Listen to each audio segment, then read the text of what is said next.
Why Americans are obsessed with big cars. I know there's a lot of big cars in America, especially compared to the UK. Our cars are tiny to you guys. Honestly, I don't think your big cars will even fit down some of our roads. I'm excited to get into this video and see what we got. Before we do, appreciate if you guys can hit that subscribe button. Let's see why Americans are obsessed with big cars. Americans love big cars. Big. Big cars they're fun, they're roomy. I mean, this thing, when you go down the road in it, people notice it. The US is the country of Cadillacs with massive tail fins and oversized pickup trucks. Look at that. We are all about wide open spaces here, and we drive big cars because we can. Compared the end. I love that, bro. We drive big cars because we can, and you guys in the UK cannot. with Europe or countries like Japan, the market for bigger cars in America is just, well, bigger. In Europe, for example, small cars like city cars, subcompacts, and compact cars made up more than 35% of sales in 2021. In the US, the same three segments made up just over 10% of sales. Consumer demand has driven automakers to make vehicles bigger and bigger. Regulatory loopholes favoring trucks, say some industry analysts, have helped the shift. Yo, do you know what's crazy? Like, there's literally roads in the UK where this one road right here would be for two cars. Like, I'm not even kidding. We have country roads where you have to pull up like practically in the hedge so they can come by. I literally went out today, went to the dentist, and I went down a road where I had to like squeeze into the hedge so the car can get by. Analysts have helped the shift. Big cars are more expensive, often much more, and especially if they burn gasoline, more harmful to the environment. They take up more space on the road and in parking lots. They are also much more fatal in car accidents. Our current system of regulating safety of vehicles is not providing a check on the weight of vehicles and the disparity of weight across the fleet. CNBC looked into America's obsession with big cars and why it matters. It would be wait, what are these? Size creep, effective regulation, downsize, and the future. Okay.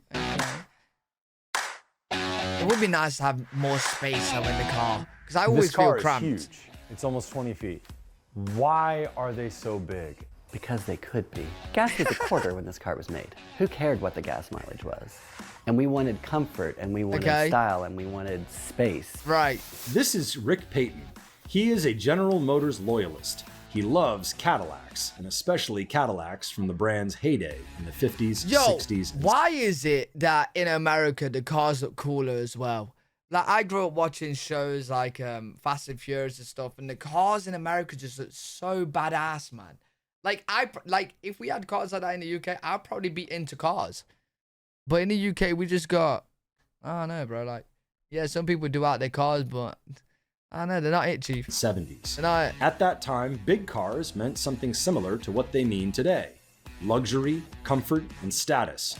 Driving a lumbering Cadillac or Lincoln Continental signified that you were a person living the good life. My aunt had a 79 Coupe de Ville, and I remember that car as a kid and fondly remember it. He has two classic Cadillacs and a Buick in his garage in Eau Claire, Wisconsin, and several more such cars in a shop a few towns away. This is a Cadillac Eldorado. This was the king of the heap. Where's the front? In 55. Wow. So this was the most expensive car they made. This is the second most expensive car they made in 55. This is a 55 Fleetwood. So cool things about this. Where would you put gas in this car? Hey, Yo, I've never seen something like that. There's about probably 19 feet something. His collection shows the American obsession with big vehicles stretches back decades. His collection shows the American obsession with big vehicles. There's literally, some of our roads in the UK, you wouldn't even be able to get this down. And when you go on neighborhoods and cars, they tend to like park on the edge of the sidewalks, right? You wouldn't be able to fit this road. You actually wouldn't. Stretches back decades. Cars such as his Cadillac Fleetwood were the most desirable rides of their day. This was the king of the heap. I mean, they didn't make a more luxurious car in the United States in 1961 than this. This is one of the biggest cars that you could buy at the time. This was the SUV of the day. This is the closest representation of what an Escalade is back then. You know what I've always wanted? I've said this in other videos as well. I would love one of these trucks that's like all black. I don't know why. I don't know why I've got like this like idea of getting one of them. But in the UK, I don't know if it's worth it. Because I'll struggle parking it. I'll struggle going down certain roads. It just wouldn't be great.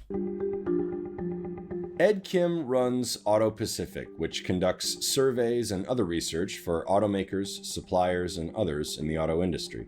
One of the things that researchers commonly ask is, what size of vehicle do you want next time? Okay.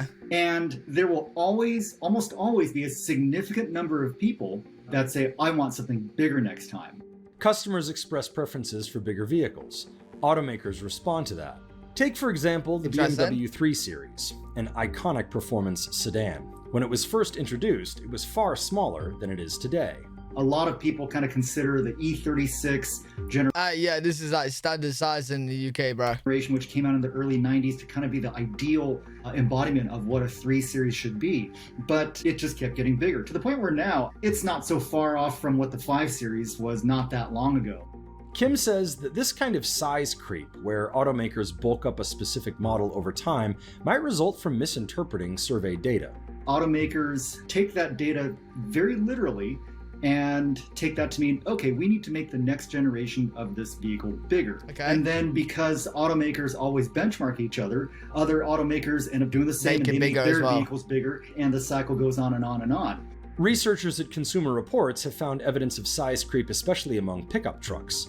The group found that the hood height of passenger trucks, such as the top-selling Ford F-150, the Chevrolet Silverado, and even mid-size trucks, has increased by an average of 11% since the year 2000. Oh, damn. New pickup trucks grew 24% heavier on average. Wait, yo, and they did this just for appearance? Like, they didn't even need to put like any like more engine equipment in there? They just appearance? From 2000 to 2018. On some of these, you know, what they call heavy-duty trucks, like the Ford F-250, the 2500 series Ram and Silverado, the front edge of that hood is now 55 inches or more off the ground. Yo, and that's they as look tall as sick, the roof of some sedans. The reintroduced Ford Ranger is bigger than the outgoing version that was discontinued in 2011. In fact, when Ford dropped the old Ranger in 2011, it said it did so because not enough people were buying small trucks to keep producing it. Okay. It isn't necessarily that trucks themselves are getting... I really want to see like a row of 10 different cars and trucks that the same, like Ford was sent, because like Ford is big in the UK as well. Ford was sent to America, and then 10 of the same different versions what they sent to the UK.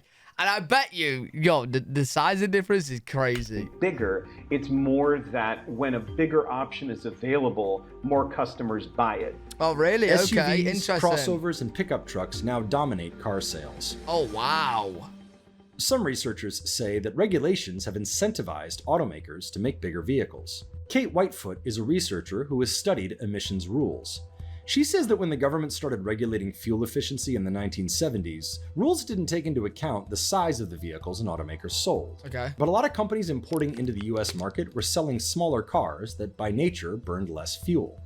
So in the early 2000s, new regulations introduced what is called a footprint-based standard. That meant that automakers that sold larger vehicles could meet less stringent regulations, and that was built out of this desire to kind of protect the US-based automakers and fairly distribute impacts across the different automakers. That created an incentive to build larger vehicles in 3 ways. One is that the standards themselves are based on the sizes of vehicles that automakers are producing. The more large vehicles they produce, the lower the regulatory target they have to hit is. Okay. That in itself can create an incentive to shift toward larger vehicles. Secondly, the revised rules split vehicles into 2 categories, passenger cars and light trucks, which includes SUVs and pickup trucks. If a vehicle is classified as a light truck, then it also has less stringent regulations compared to if it was classified as a passenger car. Lastly, if a vehicle is big enough, it doesn't fall under the rules at all. It is no longer considered a light-duty vehicle. It is now considered a heavy truck. Whitefoot and fellow researchers did a study in 2011 that basically predicted the repercussions of such laws. When we evaluate those trade-offs, does this incentive exist under these regulations for automakers to increase the size of their vehicles? And we did see that it could under quite a large set of scenarios. While the overall... Yo, but the thing is that if they actually did regulate it, then you just got a bigger problem on your hands. Because people are going to want these bigger cars, either way. You know what I mean? Like, imagine it was like, yo, sorry, Americans, but we're going to have to make your car smaller now. Bro, you'll be annoyed. Size and weight of the fleet haven't changed all that much. They have taken off in certain segments, especially in pickup trucks. Since the mid-1990s, nice pickup truck weight on average has increased over 1,000 pounds. Damn! What?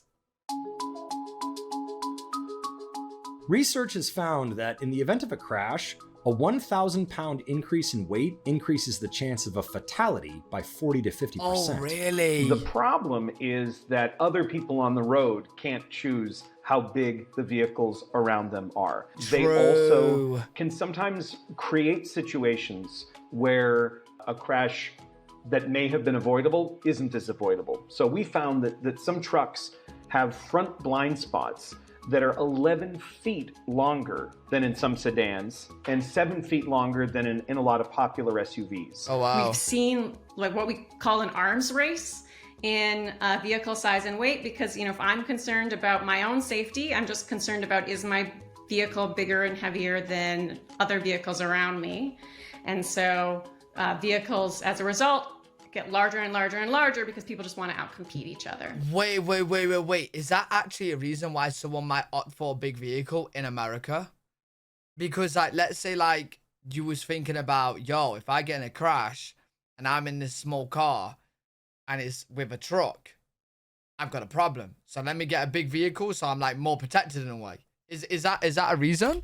Big cars tend to be more expensive than small ones. We've seen median transaction prices rise pretty considerably over the last few years. Part of that is due to the simple fact that small entry-level vehicles have increasingly been disappearing from US showrooms. Automakers are axing small models. The Toyota Yaris is gone from the US. Ford discontinued just about all its passenger cars, including its Focus and Fiesta. Chevrolet got rid of the Sonic and the Cruze. Yo, the Ford Focus is one of, like, it's a very, very popular car in the UK. These cars are like standard size cars in the UK. The Hyundai Accent and Kia Rio are on their way out. What? Yo, this is like a size what you see in the UK as well a lot. Are on their way out. The Nissan Versa sells just a fraction of what it used to. And that applies for entire brands specializing in small cars, like Fiat. They have left the US entirely. Really? Meanwhile, Fiat's American sister brands, Ram and Jeep, have... Yo, Fiat's everywhere in the UK as well. Yo, do you guys have spider cars in America? It's like a two-seater car. It's very, very small. We have them in the... We have such small cars over here. Right? Become tremendously successful, selling some of the most popular vehicles available today. Big SUVs and pickup trucks. While small cars are tough to sell in much of the US, they are still popular where roads are too narrow, gas is too pricey, and parking too scarce to justify hulking pickups or SUVs.